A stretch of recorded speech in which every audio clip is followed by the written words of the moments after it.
this is Fayaz here. So today's class we are going to discuss about methods of calculating national incomes. So let's start our topics. Method of calculating national income, and national incomes covers 6 marks questions in board examination. तो आपको जैसे पता होगा बेटा कि board exams के point से बात करें, नेशनल इनकम आज का हमारा टॉपिक है इन methods of calculating national income. So basically there are 3 methods of calculating national incomes. 3 method क्या आपको पता नहीं होगा. 3 मेथड कौन कौन से हैं, वन बाय वन में यहाँ पर आपको ये नाम बता देता हूँ ऊपर. तो फर्स्ट मेथड है यहाँ पर income method. Income method and आपको मेथड्स के साथ में इनका एग्रीगेट्स भी पता होना चाहिए, क्योंकि जब आप क्वेश्चन सोल्व कर रहे हो तो एग्रीगेट्स आपको पता होगा, तभी आपको पता होगा कि इस मेथड से कौन से एग्रीगेट्स आप कैलकुलेट करोगे. तो नेशनल इनकम मेथड का जो एग्रीगेट होता है आपका होता है एनडीपी-एफसी. एनडीपी-एफसी मींस जब आप इनकम मेथड से क्वेश्चन सोल्व कर रहे हो तो आपको फाइंड करना है एनडीपी-एफसी. सेम वे जो हमारा सेकंड मेथड है नेशनल इनकम का, वो है expenditure method. Expenditure method and expenditure method से जब आप सोल्व करोगे तो यहाँ पर आपको 2 एग्रीगेट्स देखने को मिलते हैं, और वो 2 एग्रीगेट्स आपको पता होते हैं NDP MP and GDP MP. NDP MP and GDP MP. Basically when you are going to solve question from expenditure methods, so you have to find out NDP MP and GDP MP. means इन दोनों में से आपको एक को find करना है. and the last method is your value added method. value added method के और भी नाम होते हैं, जैसे कि product and you can say production method. Another more name is like you can say output method also.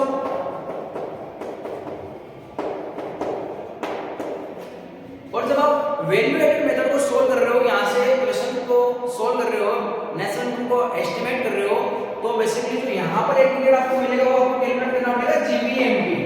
GVMP gross value added at market price. So before this I have made already one video about conversion. इससे पहले हमने conversion की video बनाई है और आप लोगों ने होपफुली देखी भी होगी वो, जिसके अंदर हमने बताया कि किस तरीके से आप कन्वर्जन करके नेशनल इनकम को कैलकुलेट कर सकते हो. उसी कन्वर्जन की हेल्प से हम यहाँ पर वन बाय वन एक एक मेथड को सोल्व करेंगे. और इट्स माय गारंटी कि आप इस वीडियो को देखने के बाद आपको कोई भी मेथड्स के अंदर कोई प्रॉब्लम नहीं आने वाली है. आप हर क्वेश्चन को कर सकते हो, अटेम्प्ट भी कर सकते हो बोर्ड में. और एक चीज और बेटा, क्वेश्चन कोई भी हो, आंसर नेशनल इनकम का सेम ही आता है आपका. एग्जाम में एग्जामिनर आपको 2 क्वेश्चन 2 मेथड देगा and answer will be your same. So let's start our first method. We are going to discuss today income method in this video.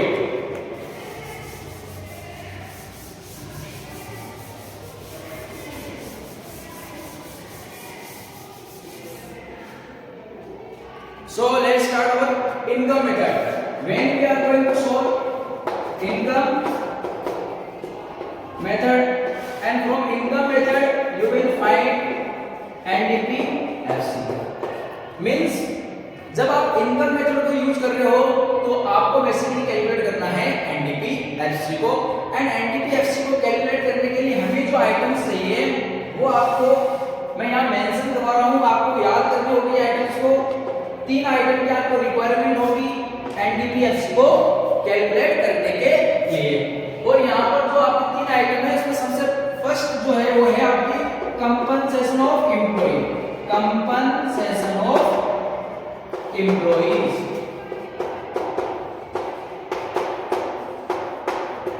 Compensation of employees का मतलब होता है कि एक एम्प्लॉइज कहीं पर काम कर रहा हो तो उस एम्प्लॉइज को किस तरीके से पेमेंट रिसीव होता है, that is known as your compensation of employees. तो आपने देखा होगा एम्प्लॉइज कहीं पर काम कर रहा है तो एम्प्लॉइज को बेटा मिलता है वेजेस एंड सैलरी.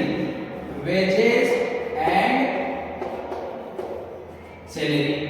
एम्प्लॉइज कहीं पर काम कर रहा है तो आपको पता है एक फिक्स पीरियड के टाइम पर एम्प्लॉइज को रिटायरमेंट होता है और उसके बाद भी उसको कुछ अमाउंट रिसीव होते हैं, तो एम्प्लॉइज को मिलता है रिटायरमेंट पेंशन भी मिलता है, आपने देखा होगा रिटायरमेंट पेंशन। एम्प्लॉइज कहीं पर काम कर रहा है तो काम के दौरान अगर एम्प्लॉइज को हेल्थ इश्यू होता है जिसके कारण उसको कुछ सिक्योरिटी भी प्रोवाइड की जाती है उसके एम्प्लॉयर्स के द्वारा, that is known as your employers social security schemes. तो एम्प्लॉयज को एम्प्लॉयर के द्वारा social security schemes, employer contribution in social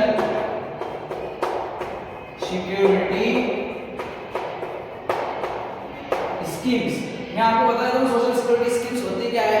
generally आप कहीं पर काम कर रहे हो तो कुछ परसेंटेज आपकी सैलरी से डिडक्ट किया जाता है, कुछ परसेंटेज आपके एम्प्लॉयर्स की सैलरी से डिडक्ट किया जाता है।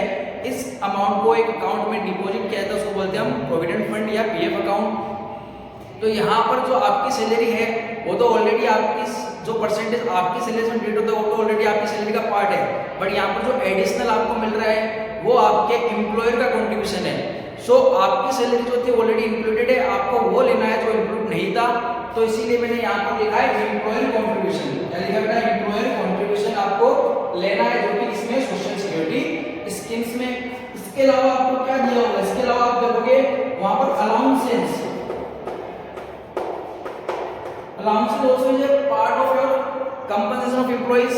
You know that whenever you are going to work in remote areas, so your employer provide you some house rent allowances, some entertainment allowances, that is also part of your salary, so that you also record bonus.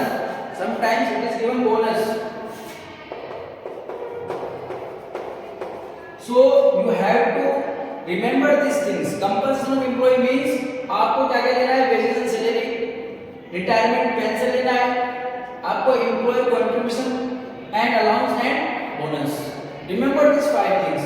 Apart from this इसके अलावा अगर question में आपको दिया हुआ बेटा, अगर आपको क्वेश्चन में दिया हुआ है, मैं यहाँ करके लिख रहा हूँ डज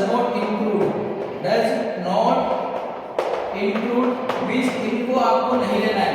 जनरली एग्जामिनर जो है आपको कंफ्यूज करने के लिए यहाँ पर कुछ एक्स्ट्रा आइटम्स देगा, बट आपको उनको नहीं लेना है, आपको उनको रिमेंबर रखना है। अगर आपको रिटायरमेंट पेंशन की वजह या उसकी प्लेस पर ओल्ड एज पेंशन दी हो, if old age pension is given, old age pension is given, then you will not take it. अगर आपको ओल्ड एज पेंशन दिया हुआ है क्वेश्चन में, आपको उसको काउंट नहीं करना है, because old age pension is a transfer payment and retirement pension is a factor income payment, तो old age pension को नहीं लेना है। सेकेंड आपको क्वेश्चन में दिया होगा एम्प्लॉय कंट्रीब्यूशन इन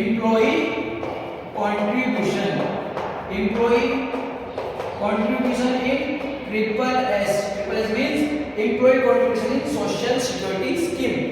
मैंने भी कहा था कि भाई जब आप काम कर रहे हो तो वहां पर कुछ परसेंटेज आपका एम्प्लॉयर देगा, कुछ परसेंटेज आपको अपने इनकम से डिडक्ट करवाना पड़ता है। तो आपको अपने एम्प्लॉयर का कंट्रीब्यूशन लेना है, अपनी इनकम का कंट्रीब्यूशन नहीं लेना है।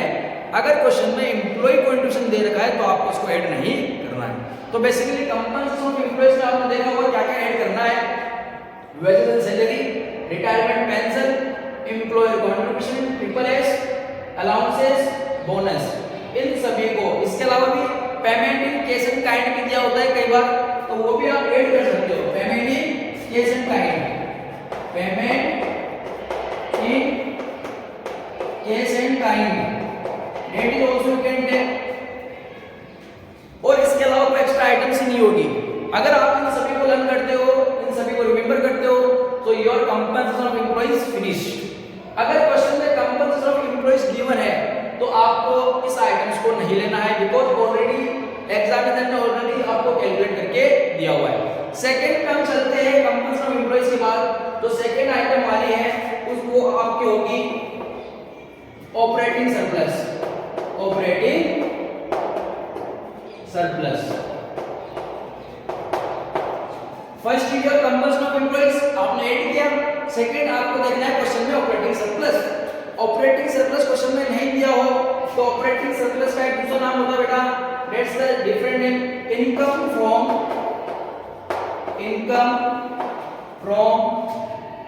Property and entrepreneur. If operating surplus is not given तो आपको in return it is given income from property entrepreneur।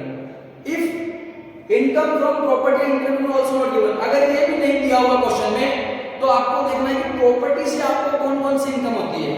तो प्रॉपर्टी से बेटा आपको मिलती है रेंट, प्रॉपर्टी से आपको मिलेगा इंटरेस्ट एंड प्रॉपर्टी से आपको मिलेगा रॉयल्टी। प्रॉपर्टी से आपको क्या इनकम हुई, रेंट, इंटरेस्ट एंड रॉयल्टी, इन सभी को ऐड करना है आपको।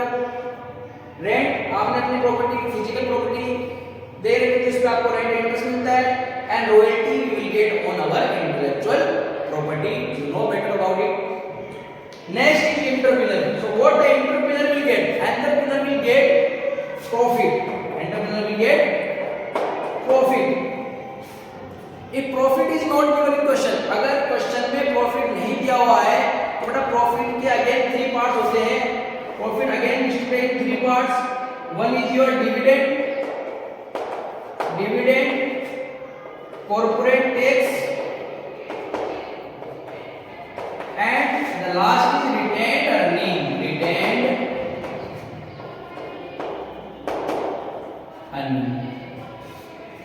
प्रॉफिट। कोई भी कंपनी प्रॉफिट अर्न करती है तो कुछ पार्ट डिविडेंड मींस अपने शेयर होल्डर को एज अ प्रॉफिट कुछ परसेंट वो डिस्ट्रीब्यूट करती है।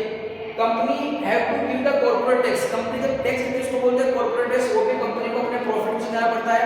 And the remaining part keeps company with themself, that is known as retained earning. अगर क्वेश्चन में प्रॉफिट भी दे रखा है और तीनों भी दे रखी है तो आपको ऑलरेडी प्रॉफिट ही लेना है, क्योंकि उसने ऑलरेडी आपको कैलकुलेट करके दिया है। अगर नहीं दिया रखा तो इन तीन को कैलकुलेट करना है। बाय मिस्टेक कई बार क्या होता है, आपको डिविडेंड देते, कॉर्पोरेट टैक्स दे और क्वेश्चन में रिटेन अर्निंग नहीं है, तो रिटेन अर्निंग क्या है, another two names will be there, इसके वापस 2 नेम होंगे। आपको ध्यान रखना है बेटा, one is undistributed profit, undistributed profit, and the second one is corporate saving, corporate saving, corporate saving। Hopefully आपको पता होगा, मैंने कहा ऑपरेटिंग सरप्लस दिया हुआ है तो इसको कैलकुलेट करना नहीं है तो आपको फाइंड करना है income from property and entrepreneur. अगर इनकम फ्रॉम प्रॉपर्टी एंटरप्रेन्योर में नहीं देना तो आपको देखना है प्रॉपर्टी से क्या इनकम कैलकुलेट होती है। आपको प्रॉपर्टी से मिलता है rent, interest and royalty, second entrepreneur को मिलता है प्रॉफिट। अगर प्रॉफिट नहीं दे रखा तो you have to find out dividend, corporate tax and retain, इन तीनों को ऐड करोगे, दैट इज योर प्रॉफिट। अगर क्वेश्चन में रिटेन अर्निंग नहीं दे रखा है तो उसके 2 पार्ट होते हैं, आपको पता होना चाहिए, undistributed profit and corporate saving. So last one is your mixed income, you have to add mixed income of, it will be given mixed income, question में दिया होगा mixed income और क्वेश्चन में mixed income नहीं दिया होगा, उसका अंदर नेम इज, इसका दूसरा नाम होता है mixed income of self employed, mixed income, either mixed income of self employed। Basically आपको क्या करना है, you have to add 3 things, कंपनी का employees plus operating surplus plus mixed income, इन सभी को आपको ऐड करना है और ऐड करने के बाद जो आपके पास एग्रीगेट मिलेगा वो आपको निकलेगा NDPFC. So basically NDPFC equals to COE plus OS plus mixed income. इन सभी के अलावा कुछ एक्स्ट्रा दिया उसको ऐड नहीं करना है, इन सभी को आपको इसी तरीके से लर्न करना है। और I will add one thing, NDPFC equals to compensation of employee plus operating surplus plus mixed income, then you will get NDPFC. If question says calculate national income, so whatever you are going to calculate, you put it on your left side, and NPFC equals to, and you have NDPFC. Now calculate NPFC when you go end to end, जब आप end से end जाते हो कोई comparison नहीं है, जब आप डोमेस्टिक इनकम से नेशनल इनकम पे जाते हो then you have to add नफीफा and P2P and FC से FC सिंपली एनपीटीएफसी में नफीफा को ऐड करने से आपको मिल जाएगा नेशनल इनकम एनपीएफसी। होपफुली आपको ये वीडियो समझ में आया होगा और ये क्वेश्चन आपको इसके हम क्वेश्चन जो है वो सोल्व करेंगे और B continue in this video. Thank you for watching this